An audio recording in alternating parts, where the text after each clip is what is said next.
মামলা তো চলে গেছে। এই যে একটা কার্ড, এটা আপনাদের জন্য, মাদের জন্য, প্রতিটা পরিবারের প্রতিটা মায়ের জন্য। এটাকে বলে ফ্যামিলি কার্ড। তারেক রহমান সাহেব বলছে প্রতিটা ঘরে ঘরে দিবে এটা।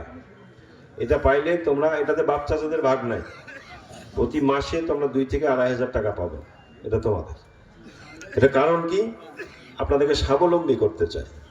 আপনারা অর্থ হোক, 1 মাসেরটা না হোক, 1 বছরেরটা জমুক, আপনারা স্বাবলম্বী হন নারীর ক্ষমতায়নের জন্য।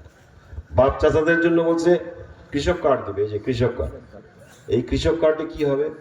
এই কৃষক কার্ডে হয় অর্থ পেতে পারেন, নাহলে এটাতে সুলভ মূল্যে সার পেতে পারেন, নাহলে কীটনাশক পেতে পারেন, নাহলে বীজ পেতে পারেন। এগুলো কেন করতেছে তারেক রহমান সাহেব? প্ল্যান এগুলো তো নিজের পকেট থেকে করতেছে না, এটা সরকারের অর্থ থেকে যে সাশ্রয় হয় সেখান থেকে বের করে একেবারে নিম্ন, একেবারে নিচের স্তরে, প্রান্তিক লেভেলে যে মানুষগুলো আছে তাদের আর্থসামাজিক অবস্থা উন্নয়ন করার চেষ্টা করছে।